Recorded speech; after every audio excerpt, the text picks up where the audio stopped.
என்னது டைம் இல்லையா? ஃபோன் பேச டைம் இல்ல, ஃபேமிலி டின்னர் டைம் இல்ல, ஷாப்பிங் டேட்டிங் மீட்டிங் எதுக்கும் டைம் இல்ல. Make time. Take that holiday. GT Holiday. GT Holidays, South India's #1 travel brand. 1977 MGR CM ஆகிட்டார். எம்ஜிஆர் சிஎம் ஆனவுடனே கருணாநிதிக்கு நம்பிக்கை போயிடுச்சு. இனி எம்ஜிஆருடைய மாஸ் பாப்புலாரிட்டியை மீறி நம்ம திருப்பி முதலமைச்சராக முடியாது. அப்போ தான் என்ன பண்ணார், எப்படியாச்சும் அண்ணாதிமுகவை ஒரு 2 கண்டிஷன் போட்டார். எம்ஜிஆரே முதலமைச்சராக, நான் கட்சிக்கு தலைவர். எம்பியில் தான் ஜெயிச்சிட்டாங்கல்ல, ஆட்சியில் இருந்தது யார்? எம்ஜிஆர் தானே. இந்திரா காந்திக்கு அவர் போட்ட மெயின் கண்டிஷன் எம்ஜிஆரை டிஸ்மிஸ் பண்ண. அவர் நல்லவராக இருந்தால், உண்மையிலே அதிமுக சேரணும்னு இருந்தால், எம்ஜிஆருக்கு இவ்வளோ கொஞ்சம் துரோகத்தை பண்ணி டிஸ்மிஸ் பண்ண வைப்பாரு. அந்த மாதிரி கெடுதல் அப்போ பண்ணார். ஆனால் கருணாநிதி எம்ஜிஆர் ஆள் இல்லாத போது எப்படி பேசுவாருன்னா தொப்பிக்காரன் தான் பேசுவார். எழுதி வச்சுக்கோங்க, கேட்டுருங்க, யார்கிட்ட வேணாலும் கேளுங்க. எம்ஜிஆர் பேசும்போதெல்லாம் தொப்பிக்காரன் தான் பேசுவார். 1973 மலையாளின்னு தானே சொன்னார் எம்ஜிஆர். மலையாளிங்கிற வார்த்தை யூஸ் பண்ணாரா இல்லையா? ஆரம்பத்திலிருந்து கடைசி வரை கருணாநிதி மீது மிகப்பெரிய கோபமாக இருந்தார். அதிமுகவை திமுகவில் இணைக்கணும் அப்படிங்கிற எண்ணம் அவருக்கு 1% கூட. அப்புறம் ஏன் சார் துரைமுருகன் எப்படி சொல்றாரு? துரைமுருகன் தான் பொய்க்கு பேசுறதுல மன்னனாச்சு. துரைமுருகன் என்னென்னமோ பேசுறாரு. ஸோ திமுகவில் இருக்கிறவங்க பேசுறது பூராமே பொய். அது பழைய ஆளுங்க இல்லைங்கிற ஒரு தைரியத்தில் தான் அவங்க அப்படி பேசிக்கிட்டு. ஸோ நான் சொல்கிறது தான் உண்மை. திமுககாரங்களுக்கு நான் பொய் சொல்கிறேன்னா, இது சம்மந்தப்பட்டவங்க பழைய ஆளுங்க இருக்காங்க, அவங்கள போய் கேட்க சொல்லுங்கள். பன்ருட்டி ராமச்சந்திரன் இருக்கார். நான் சொன்ன விஷயம்தான் பன்ருட்டி ராமச்சந்திரனுக்கு தெரியும். ஆதன் நேயர்களுக்கு அன்பு வணக்கம். இன்று நம்மோடு முன்னாள் காவல்துறை அதிகாரியும் வழக்கறிஞருமான திருமிகு வரதராஜன் அவர்கள் இருந்துள்ளார். வணக்கம் வரதராஜன் சார். வணக்கம் சார். சமீபத்தில் திமுகவுடைய மூத்த அமைச்சர் துரைமுருகன் அவர்கள் ஒரு தனியார் தொலைக்காட்சிக்கு ஒரு நேர்காணல் கொடுத்திருந்தாரு. அந்த நேர்காணல் என்ன சொல்றாருன்னா, எம்ஜிஆர் இன்னும் 2 நாட்கள் உயிரோடு இருந்திருந்தால் அதிமுகவை திமுகவோடு இணைத்திருப்பார் அப்படிங்கிற ஒரு ஸ்டேட்மெண்ட்டை சொல்றாரு.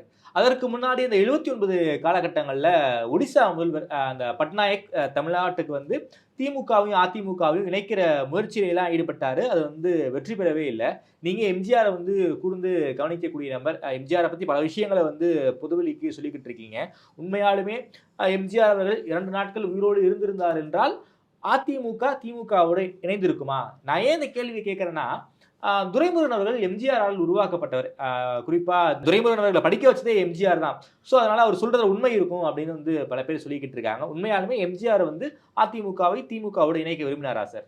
துரைமுருகன் நீங்கள் சொன்னீங்க எம்ஜிஆரின் நம்பிக்கைக்குரியவர், அது பொய்.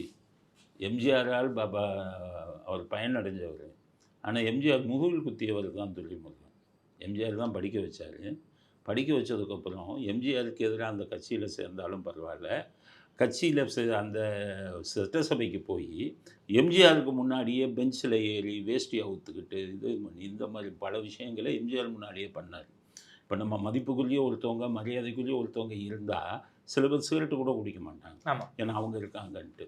சத்தம் போட்டு கூட பேச மாட்டாங்க. அப்படி தன்னை படிக்க வச்ச எம்ஜிஆருக்கு முன்னாடியே நிறைய விஷயங்களை சட்டசபையில் அசிங்கங்களை பண்ணியவர். அவர் நம்பிக்கைக்குரியவர் அல்ல. 2வது, அவர் பல விஷயங்களில் போய் சொல்லியிருக்கார் துரைமுருகன். இப்போ அந்த அம்மா சேலையை பிடிச்சி இழுத்தது இவர் தான். அதனால தான் இவர் துச்சாதனன் துரைமுருகன் தான் கூப்பிடுவாங்க அதிமுகலாம். சேலையை பிடிச்சி இழுத்தது இவர் தான். ஆரம்ப கட்டத்தில் ஜெயலலிதா மேடம் சேலையை பிடிச்சி இழுத்தது இவர் தான். ஆனால் பேசும்போது பார்த்தீங்கன்னா எனக்கு அதுக்கு சம்மந்தம் இல்லை அப்படின்னு பேசுவார். சட்டசபையில் நடந்த பல அத்துமீறல்கள்லாம் அவருக்கு அத்துப்படி. இவர், ரஹ்மான் கான் அண்டு சுப்பு, இவங்க 3 பேரும் எம்ஜிஆர் இருக்கும்போது அவ்வளோ அநியாயம் பண்ணுவாங்க. எம்ஜிஆர் இவங்களை சமாளிக்கிறதுக்கே ரொம்ப கஷ்டப்பட்டார். அப்போ கலைஞர் சபைக்கு வர மாட்டாரா? அவர் வருவார். அவர் தானே அது ஒரு விஷயம் சொல்லுவோம் கேளுங்க. இவங்க ரொம்ப அட்டகாசம் பண்ணிக்கிட்டு இருந்தாங்க, துரைமுருகன், ரஹ்மான் கான், சுப்பு. அப்போ எம்ஜிஆர் என்ன பண்ணார், இவங்களை சமாளிக்க. ஏன்னா அவர் அப்போ தான் புதுசாக அரசியலுக்கு முதலமைச்சர் ஆகிறார்.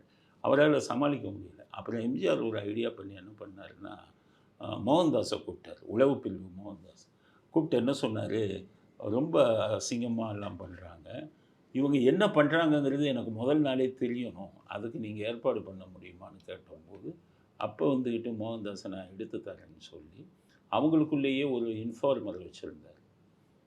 டிஎம்கேலேயே போலீஸ் இன்ஃபார்மர். அவர் கருணாநிதிக்கு வலது கை மாதிரி. அவர் தான் இன்ஃபார்மர். அவர் கரெக்டாக என்ன சொன்னார், நாளைக்கு இதை செய்ய போகிறாங்க, துரைமுருகன் வேஷ்டி அவுத்துட்டு அந்த பெஞ்சை தாண்டி தாண்டி ஓடுவார். இவர் ரகுமான் இதெல்லாம் சட்டமன்றத்தில் பண்ணியிருக்காங்களா சார்? அம்மா நீங்கள்லாம் அப்போ பிறந்திருக்க மாட்டீங்க. நாங்கள்லாம் அப்போ அந்த கல்லூரி ஸ்டேஜ் நாங்கள்லாம் பார்க்கும்போது ஒவ்வொன்றும் அசிங்கம், அவ்வளோ அசிங்கம் பண்ணுவாங்க. கெட்ட வார்த்தையில் பேசுகிறதெல்லாம் வந்து பயங்கர இது பண்ணுவாங்க. போவாங்க என்னென்ன செய்வாங்கன்னு மோகன்தாஸ் முதல் நாள் நைட்டு எம்ஜிஆர் கொடுத்துருவார். ஓகே. அப்போ துரைமுருகன் வேஷ்டியை அவுத்துட்டு பெஞ்சை குதிச்சு போவார். ரகுமான் கான் வந்து கெட்ட வார்த்தைகளில் என்னென்ன கெட்ட வார்த்தை பேசுவாங்கன்னு சொல்லிடுவார் மோகன்தாஸ். அப்போ தான் எம்ஜிஆர் முடிவுக்கு வந்தார், இந்த கருணாநிதி அப்போ ட்ரெயின் பண்ணி தான் அனுப்புகிறாரு. ஓகே. என்னென்ன வார்த்தைகள் பேசுகிறதுன்னா வந்து யாரோ சொல்லி கொடுக்கணும்ல, ட்ரெயின் பண்ணி தான் அனுப்புகிறாங்க அப்படின்னு தெரிஞ்சதுக்கப்புறம் தான் எம்ஜிஆர் வந்து பிளான் பண்ணி எம்எல்ஏக்கள் கூட்டத்தை எப்போவுமே எம்ஜிஆர் சட்டசபை ஆரம்பிக்கும் போது அந்த டைமில் 10:30 மணிக்கு எம்எல்ஏக்கள் சட்டசபை கூடுதுன்னா 9:30 மணிக்கு எல்லாரையுமே ராயப்பேட்டை ஆஃபீஸ்க்கு வர சொல்லிடுவார். கட்சி ஆஃபீஸ்க்கு. அப்போ கட்சி ஆஃபீஸில் உட்காந்து அவர் சொல்கிறது, ரகுமான் கான் இந்த வார்த்தையில் திட்டுவார், நீங்கள் எப்படி நடந்துக்கணும், துரைமுருகன் எப்படி பண்ணுவார், நீங்கள் எப்படி நடந்துக்கணும் அப்படிங்கிறதெல்லாம் அவர் அட்வைஸாக கொடுப்பார். ஓகே. அப்போ இவங்களுக்கு எம்எல்ஏஸுக்கு உளவு பிரிவு சொல்லுதுன்னு தெரியாது. எம்எல்ஏஸ் மறுநாள் காலையில் போனாங்கன்னா எம்ஜிஆர் சொன்னதெல்லாம் நடக்கும். ஓகே. தலைவர் பார்ப்பா எல்லா நியூஸும் எடுத்துட்டாரு, அவர் சொன்னதெல்லாம் இங்கே பண்ணுறாங்கன்னா உளவுத்துறை தான். பண்ணினதுக்கப்புறம் தான் எம்ஜிஆர் ரவுடிகளை உருவாக்கினார். தாமரக்கனியும் நெகமும் கந்தசாமியும் அவர் வந்து பெரிய தாமரக்கண்ணிலாம் அடிச்சுடுவார் ஆளுங்களை. நெகமும் கந்தசாமி ரொம்ப வேகமான 2 பேரையும் அவங்க ரவுடித்தனம் பண்ணும்போது இவங்க என்னென்ன பண்ணணும் அப்படிங்கிறதெல்லாம் துரைமுருகன் எந்திரிச்சா இவர் தாமரக்கணி எந்திரிச்சா துரைமுருகன் ஓடியே போயிடுவார். தாமரக்கணி பார்த்தீங்கன்னா அவர் விரலில் பாதி விரல் அளவுக்கு எம்ஜிஆர் படம் போட்ட தங்க மோதிரம் போட்டிருப்பார். சரி. அதில் குத்துனாருன்னா போச்சு, அவ்வளோதான், இதாகி போகும். அதனால் தாமரக்கணினாலே துரைமுருகன் இந்த ரகுமான் கான் சுப்புவங்களுக்கெல்லாம் நடுங்குவாங்க. சுப்புங்கிறவர் கம்யூனிஸ்டில் இருந்தவர். கருணாநிதி அவரை நல்லா பேசுகிறாருன்னு அவருக்கு விலை கொடுத்து வாங்கினாங்க.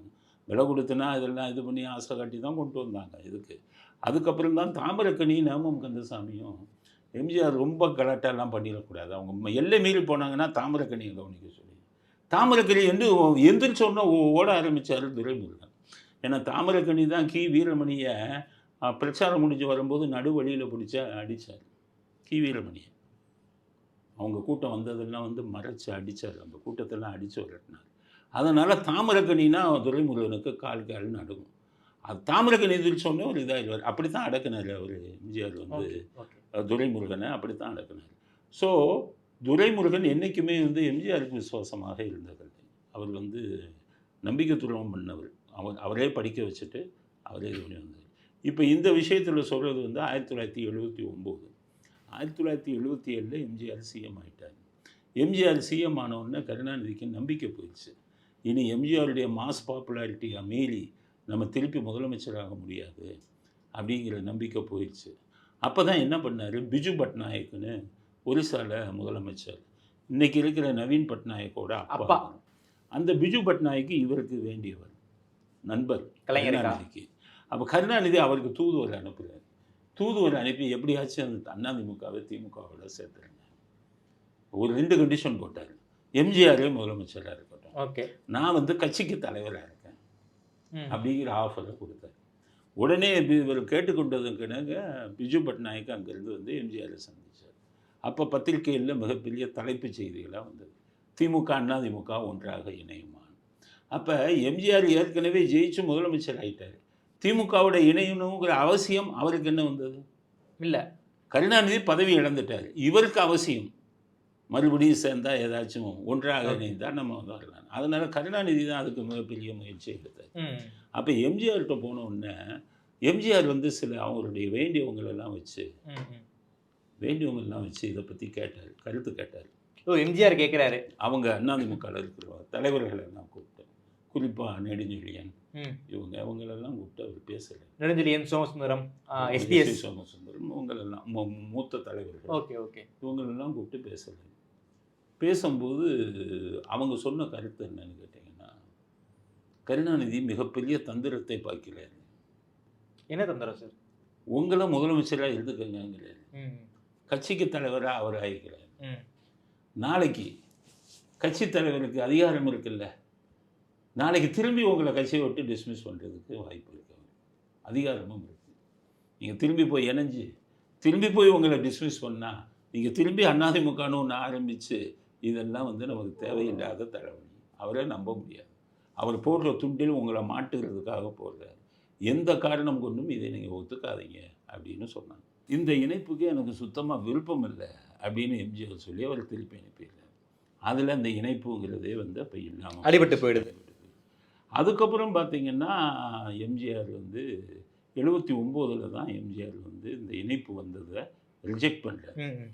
79 எண்டில் பார்லிமெண்ட்டு தேர்தல் வருது. பார்லிமெண்ட்டு தேர்தல் வரும்போது கேரளா இவர் இந்திரா காந்தியோட போய் கூட்டு சேர்றாரு கருணாநிதி. திமுக காங்கிரஸ் கூட்டணி. எம்ஜிஆர் 2 சீட்டு தான் ஜெயிக்கிறார். எமர்ஜென்சிக்கு பிறகு சொல்றீங்க? எமர்ஜென்சிக்கு பிறகு. நேருவின் மகளே வருக நிலையான ஆட்சி தரகன்னு சொன்னார். அப்போதான் முதல்ல வந்து மிசாசை ஏவி விடும் பிசாசைன்னாரு கருணாநிதி இவரை, இந்திரா காந்தியை. அதுக்கப்புறம் நேருவின் மகளே இவங்களெல்லாம் பிடிச்சி உள்ளே போட்டு கைகால ஓடிச்சாங்க. அந்த அம்மா நேருவின் மகளே வருக நிலையான ஆட்சி தரகன்னா அவங்க காலிலேயே விழுந்து ஆட்சி இது கூட்டணியில் நின்னார். நின்ன உடனே 2 சீட்டு தான் எம்ஜிஆருக்கு வந்தது. 2 சீட்டு தான் ஜெயிச்சாரா? ஆமாம். எம்பியில் மொத்தம் 39, பார்லிமெண்ட்டு 1 40. ஆமாம், பாண்டிச்சேரியில் சேர்த்து 40. எம்ஜிஆர் வந்து கோபிச்செட்டிப்பாளையத்திலையும் சிவகாசியிலையும் தான் ஜெயிச்சார். ஓகே. மீதி 38 சீட்டும் டிஎம்கே காங்கிரஸ் ஜெயிச்சிட்டாங்க. ஏன் ஜெயிச்சாங்கன்னா ஜனதா கட்சி மேலே எல்லாத்துக்கும் வெறுப்பு வந்துருச்சு. இந்திரா காந்திக்கு தான் ஓட்டு போடணும்னு இந்தியா பூரா முடிவு பண்ணாங்க. இவர் அதிர்ஷ்டவசமாக இந்திரா காந்தி கூட போய் சேர்ந்துட்டார் கருணாநிதி. இந்திரா காந்திக்கு விழுந்த ஓட்டு இவருக்கு சாதகமாகிடுச்சு. 40க்கு 38 எம்ஜிஆர் 2 சீட்டு தான் ஜெயிச்சார். அப்போ கருணாநிதி என்ன கிண்டல் பண்ணார், எம்ஜிஆர் 2 விரலை காட்டினார் ரெட்டை இலைன்னு. ஆனால் அவர் தீர்க்கதரிசி 2 சீட்டு தான் ஜெயிப்போம்னு அவருக்கு முன்னாடியே தெரியும் இருக்குது. அதனால தான் 2 விரலை காட்டினாருன்னு கிண்டல் அடித்தார். அப்போ இதில் சரி எம்பியில் தான் ஜெயிச்சிட்டாங்கல்ல. எம்எல்ஏ இது ஆட்சியில் இருந்தது யார்? எம்ஜிஆர் தானே. ஆமாம். சட்டசபையில் ஜெயிச்சு ஆட்சியில் கருணா அவர் இந்திரா காந்திக்கிட்ட அவர் போட்ட மெயின் கண்டிஷன் எம்ஜிஆரை டிஸ்மிஸ் பண்ணுங்க. அவர் நல்லவராக இருந்தால் உண்மையிலே அதிமுக திமுக சேரணும்னு இருந்தால் எம்ஜிஆருக்கு இவ்வளோ பெரிய துரோகத்தை பண்ணி டிஸ்மிஸ் பண்ண வைப்பாரா? டிஸ்மிஸ் பண்ணி வச்சதுக்கப்புறம் 2 சீட்டு ஜெயிச்ச எம்ஜிஆர் உங்களை பூரா மண்ணக்கவை வச்சுட்டு மறுபடியும் 137 சீட்டு ஜெயிச்சார் சட்டசபை தேர்தல் 80. புரியுதா உங்களுக்கு? ஓகே. அப்போ நல்ல நண்பர் அவரை நினச்சிருந்தா அவரை போய் டிஸ்மிஸ் பண்ணக்கூடிய சூழ்நிலைக்கு அவர் 5 வருஷம் முடிக்கட்டும், நம்ம அப்புறம் ஜெயிச்சுக்கோன்னு வர வேண்டியது தானே. அந்த மாதிரி கெடுதல் அப்போ பண்ணார். 2வது கட்சியை விட்டு விலகினோடனே எம்ஜிஆருக்கு பல தொந்தரவுகள் கொடுத்தார். உலகம் சுற்று வாலிபன் ரிலீஸ் பண்ண விடாமல் அந்த நெகட்டிவையை கொளுத்துறதுக்கான வேலையெல்லாம் கருணாநிதி பண்ணார். எம்ஜிஆருக்கு வந்து பண உதவி எலெக்ஷனுக்காக பண உதவி செய்கிறாங்கல்ல, அவங்களெல்லாம் கூப்பிட்டு மிரட்டினார் கருணாநிதி, பண உதவி செய்யக்கூடாது. ஆக 79 எம்ஜிஆரை டிஸ்மிஸ் பண்ணோன்னே 3 மாதத்தில் எலெக்ஷன் வச்சாங்க. ஓகே. 1980. அப்போ இவர் கருணாநிதி தான் ஜெயிப்பாருங்கிற மாதிரி ஒரு பெரிய ஒரு இது வந்து நரேட்டிவ் செட் பண்ணாங்க. அவர் என்ன பண்ணார், அந்த பய உணர்வை வச்சு மிகப்பெரிய பணக்காரர்கள் எம்ஜிஆருக்கு வேண்டியவங்களுக்கெல்லாம் ஃபோன் போட்டு எம்ஜிஆருக்கு பணம் கொடுத்தீங்கன்னா தொலைச்சி போடுவேன்னு பயமுறுத்தினேன். பணமே செலவு பண்ண விடாமல். அப்போ தான் எம்ஜிஆர் சத்யா ஸ்டூடியோவை திருச்சியில் அடைக்கலராஜன் ஒருத்தர் இருந்தார் காங்கிரஸ். ஓகே. அவர்கிட்ட 40 லட்சம் ரூபாய்க்கு அடமானம் வச்சார் எலெக்ஷன் செலவுக்கு. இப்போ எம்ஜிஆர் ஜானகி காலேஜா இருக்கு அந்த இடத்த சொல்றீங்க? Sathya studio Adyar. Okay okay. Adyar இல்லை. ஓகே. சத்யா ஸ்டூடியோ 40 லட்சம் ரூபாய்க்கு அடைக்கலராஜிட்ட அடமானம் வச்சார். அந்த அடமானம் வச்சது அந்த பணத்தை தான் எலெக்ஷனுக்கு செலவு பண்ணார். எதிர்பாராத விதமாக மிகப்பெரிய வெற்றி ஜெயிச்சு மீண்டும் அதிர்ஷ்டம். ஆக எம்ஜிஆர் வந்து அவர் மேலே தனக்கு வந்து எதிராக எல்லா விஷயமும் கடைசி வரை பண்ணிக்கிட்டு இருக்காருங்கிற கோபத்தில் கடைசி வரை இருந்தார். அதுக்கப்புறம் எம்ஜிஆர் 84 உடல்நிலை சரியில்லாமல் இதில் ஹாஸ்பிட்டலில் புரூக்ளின் போகிறாங்க. அப்போ கருணாநிதி என்ன சொன்னார் தெரியுமா, எம்ஜிஆர் செத்துட்டார், அவர் ஐஸ் பெட்டியில் வச்சுக்கிட்டு ஊரை மாற்றுறாங்கன்னு அறிக்கை விட்டார். அந்த டைமில் அது எம்ஜிஆர் இப்போ குணமாய் வந்த உடனே அவர்கிட்ட சொன்னாங்க, உங்களை செத்துட்டாருன்னு சொல்லி ஐஸ் பெட்டியில் வச்சுருக்காங்கன்னு பேட்டியில் நாங்கள் காமிச்சாங்க 84 அவர் திரும்பி வந்த உடனே.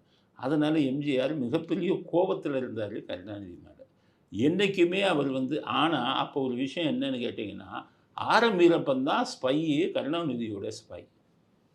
எப்படி சொல்கிறேன்னா அது கருணாநிதி வாயாலே சொல்லியிருக்காரு, என்னுடைய கள்ள காதலி ஆரம்பின்னு சொல்லியிருக்காரு எம்ஜிஆர் இறந்ததுக்கப்புறம். அந்த எலெக்ஷன்ல அந்த எம்ஜிஆர் உயிரோட இருக்காரு அப்படின்னு வந்து வீடியோ மூலமா பிரச்சாரம் பண்ணது ஆரம்பி தானே சார்? அவர் எப்படி சார் அப்படி சொல்ல முடியும்? அப்போ ஜெயிக்கணும் அப்படிங்கிறதுக்காக, எம்ஜிஆர் ஜெயிக்கணுங்கிறதுக்காக அவர் ஆரம்பிச்சாரு. விஎன் ஜானகி எல்லாம் இருந்தாங்க, பண்ணாரு. ஆனால் உள்ள நடக்கிறது அப்பப்போ வேவு பார்த்து உள்ள கொடுத்துட்டு இருந்ததுனால தான் அவரை கள்ளக்காதலின்னு கருணாநிதி சொன்னார்.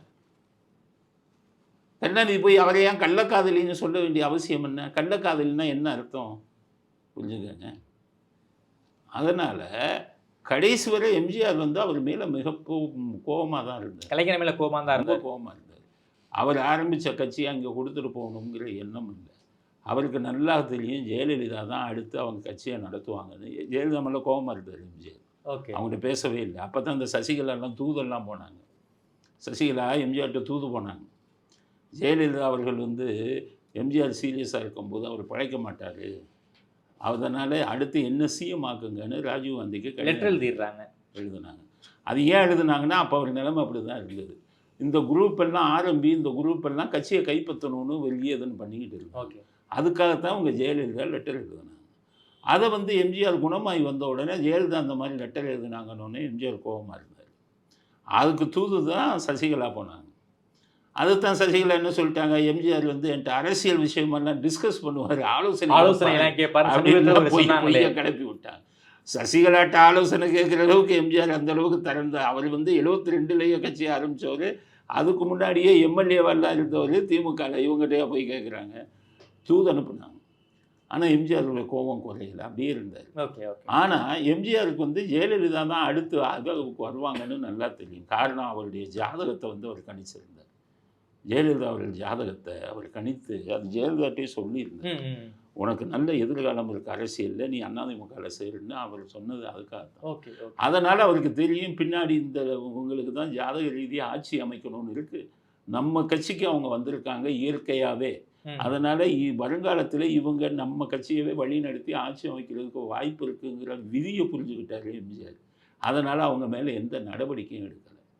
ஆனால் ஜெயலலிதா கூட வந்து யாரும் தொடர்பு வைத்துக் கொள்ளக்கூடாது அப்படின்னு வந்து அண்ணா பத்திரிகையிலாம் அறிக்கையெல்லாம் வந்திருக்கு. ஆரம்பிரப்பன் வந்து அவர்கிட்ட சொல்லி வாங்கி எழுதிவாங்க. அப்போ வந்துக்கிட்டு அவர் வந்து ரொம்ப வாயெல்லாம் பேசாமல் இருந்தார். அதை பயன்படுத்தி பண்ணாங்க. அவர் வந்து எதுவுமே பேசலை, அமைதியாகத்தான் இருந்தார். காரணம் அவருக்கு வருங்காலம் தெரியும், ஜெயலலிதாவுடைய வருங்காலம். அதனால தான் அவர் அமைதியாக இருந்தார். ஆனால் விஎன் ஜானகிட்ட மட்டும் ஒன்று சொல்லியிருந்தார், என்னென்னா நான் இறந்துட்டு அரசியலுக்கு மட்டும் நீ போகாதுன்னு சொல்லியிருந்தார். அதை விஎன் ஜானகி அவங்க என்ன பண்ணாங்க, அவர் சொன்னதை மனசுலேயே வச்சுக்கிட்டு அரசியலுக்கு இறந்த உடனே போகிற ஐடியாவே இல்லை. வீரப்பன் போன்றவர்கள் அவங்களை ஜெயலலிதா வந்துடுவாங்கன்னு பயந்துக்கிட்டு அவங்கள இது பண்ணி அதுக்கப்புறம் தான் அவரை வந்து சிஎம்எல்லாம் விஎன் ஜானகி ஆக்குனாங்க. விஎன் ஜானகி தோத்துடுறாங்க. எல்லாம் இது பண்ணும்போது அவங்களே நம்ம கணவர் சொல்லியிருக்காரு கரெக்டானு கூப்பிட்டு எல்லாத்தையும் கையில் கொடுத்துட்டாங்க, அவங்களே கொடுத்தாங்க.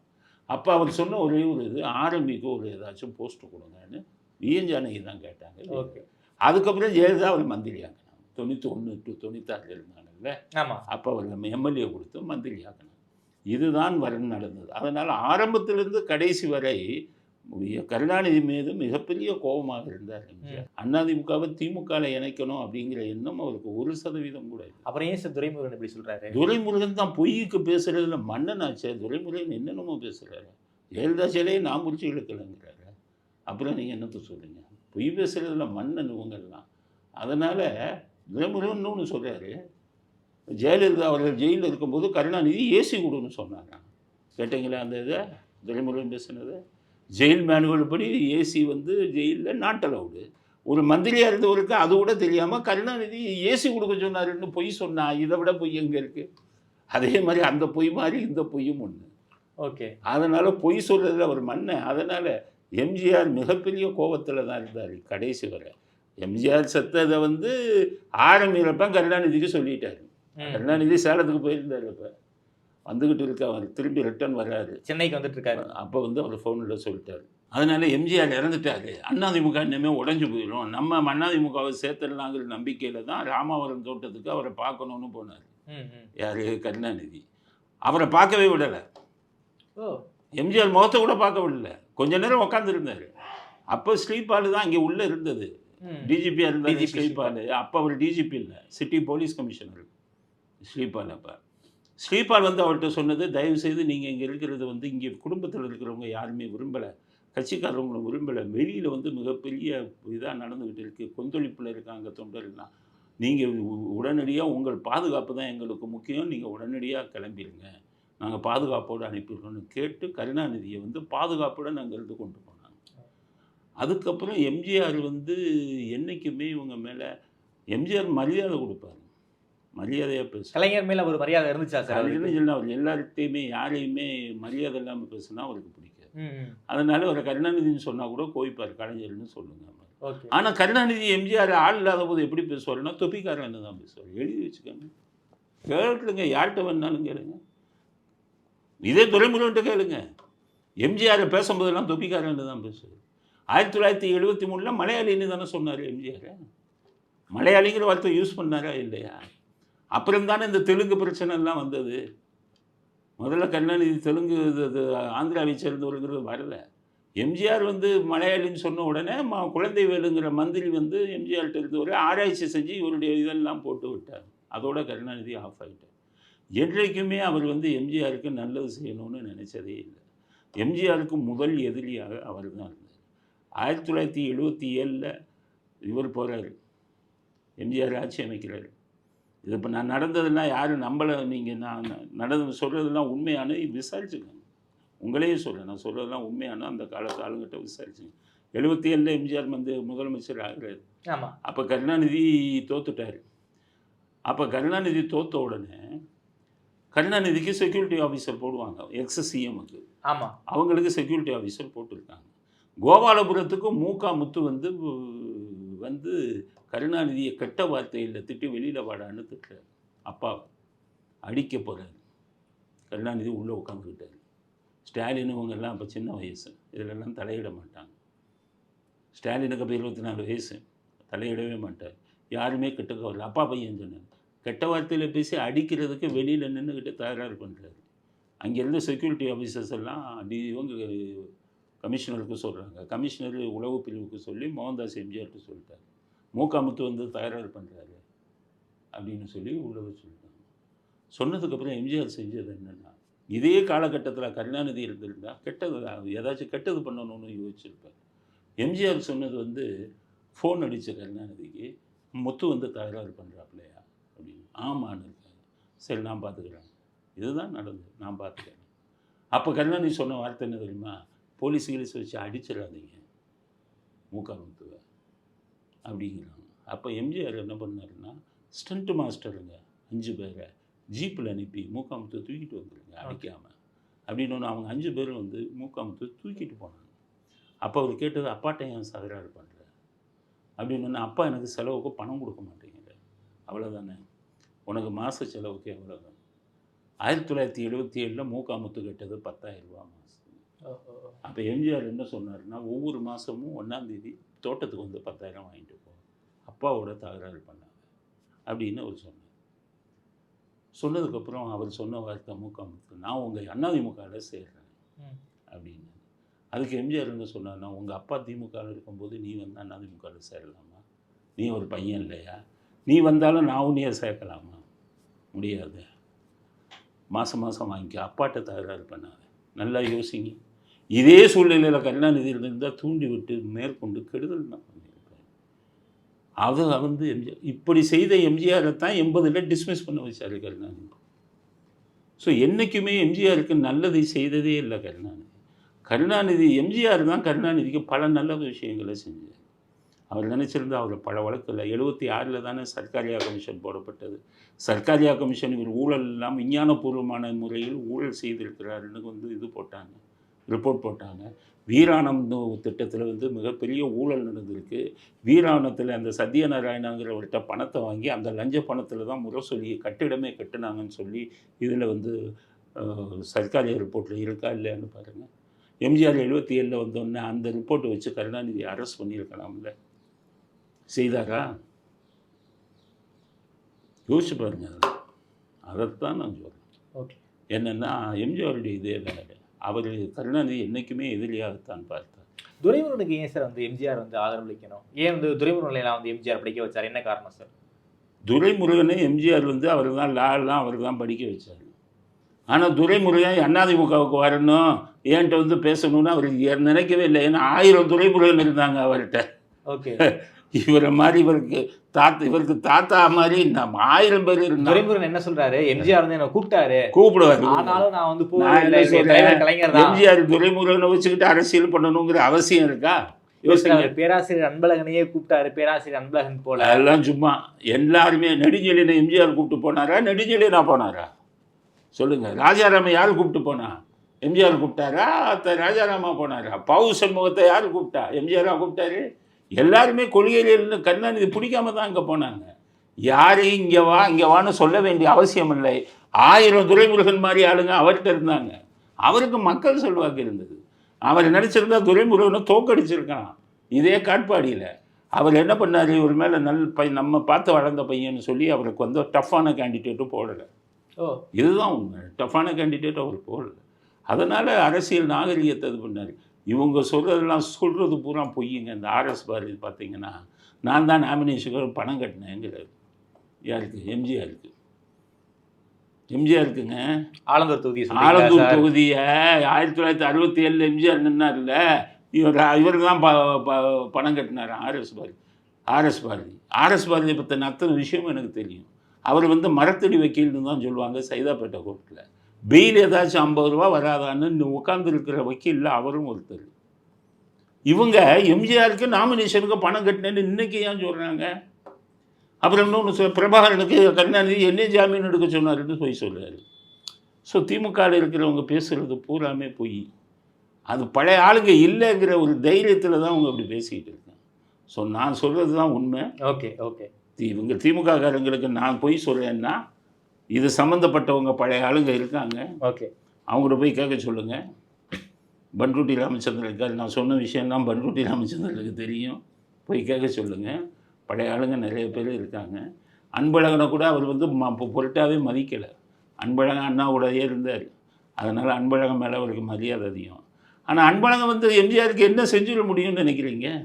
அன்பழகன் பிரச்சாரம் பண்ணி எம்ஜிஆர் அதிமுகவை ஜெயிக்க வைக்கக்கூடிய அளவுக்கு அன்பழகனுக்கு வந்து செல்வாக்கு இருந்ததா? என்ன சொல்கிறீங்க? நான் சொல்கிறேன்னா நீங்களே யோசிங்க. அந்த காலத்து ஆளுகிட்ட போய் கேளுங்க. இதுதான் நடந்தது. ஓகே. எந்த காலத்திலையும் திமுகவுடன் அதிமுகவை இணைக்கணுங்கிற எண்ணம் 1% கூட எம்ஜிஆருக்கு இருந்ததில்லை. காரணம், எம்ஜிஆர் வந்து சாகிற வரை செல்வாக்கோடு இருந்தார். நமக்கு அப்புறமும் அதனால தான் நீங்கள் இணைக்கக்கூடிய அவசியம் இருந்தால் அவர் என்ன எழுதினார் உயிரில்? எனக்கு பிறகு அதிமுக வந்து 50% மேல் உறுப்பினர்களுடைய ஆதரவு உள்ளவங்களுக்கு என்னுடைய சத்யா ஸ்டூடியோ எழுதி வைக்கிறேன்னு எழுதினார்ல. அப்போ அவருக்கு பிறகு அதிமுக வந்து இது பண்ண வாய்ப்பு இருக்குங்கிற ஒரு நம்பிக்கை இருந்தது. அதையும் ஏன் திமுகவோட ஒரு போய் சேர்க்கணும்? அதனால் அப்பட்டமான போய் துரைமுருகன் சொல்கிறது. ஓகே. திமுககாரங்களும் சரி அதிமுககாரங்களும் சரி யோசிச்சு இது நான் சொல்கிறது உண்மையான கருத்து. இப்போ நான் சொல்கிற விஷயம் எடப்பாடிக்கே தெரியாது. என்ன சார் சொல்கிறீங்க? போய் கேளுங்க. இப்போ என் பேட்டி ஆஃப் பண்ணிட்டு இதை வந்து நீங்கள் எடப்பாடிகிட்ட போய் கேளுங்க. நான் சொன்ன விஷயத்தில் எடப்பாடிக்கு 10% கூட தெரியாது. ஓ பன்னீர்செல்வத்துக்கும் தெரியாது. இவங்கெல்லாம் பின்னாடி வந்தவங்க. உங்களுக்கு யாருக்குமே இதை தெரியாது. பன்ருட்டி ராமச்சந்திரனுக்கு மட்டும் தெரியும். ஏன்னா அவர் எம்ஜிஆர் கூடவே இருந்தார். எம்ஜிஆர் அமைச்சரவையில் இருந்தார். 84 எம்ஜிஆர் ஆஸ்பத்திரியில் இது இருந்து வந்த உடனே எலெக்ஷன் நடந்தது. அங்கேருந்து கருணாநிதி எலெக்ஷன்லேயே நிற்க மாட்டேன்ட்டார். 84 நீங்கள் கணக்கு எடுத்துக்கங்க. கருணாநிதி எலெக்ஷன்லேயே நிற்கலை, தோற்று போயிடுவோம். ஓகே சார், ரொம்ப நன்றி சார். குறிப்பாக இந்த துரைமுருகன் பேட்டி தான் சமீபத்தில் ஒரு மிகப்பெரிய சர்ச்சை. எம்ஜிஆர் உயிரோடு இருந்திருந்தால் அதிமுகவை திமுகவோடு இணைத்திருப்பார்னு சொன்னது முழுக்க பொய் அப்படிங்கிறது பொய். முழுக்க பொய். அதுக்குன்னு பல்வேறு ஆதாரங்கள் நீங்கள் வந்து ஏகப்பட்டது சொல்லியிருக்கீங்க. குறிப்பாக மூத்த முன்னாள் அமைச்சர் நீங்கள் வந்து பண்ருட்டியார்கிட்டே நீங்கள் போய் கேட்டுக்கோங்கன்னு சேலஞ்சே பண்ணியிருக்கீங்க. குறிப்பாக எம்ஜிஆருடைய வரலாற்றை மிக நெருக்கமாக பார்த்த ஒரு ஆளுமை நீங்கள் சொல்லுவதில் நிச்சயமாக கிரெடிபிலிட்டி இருக்கும். அப்படியே மக்கள்கிட்ட கொடுப்போம் சார். நேரம் கொடுத்து பேசியமைக்கு நன்றி வரதராஜன்.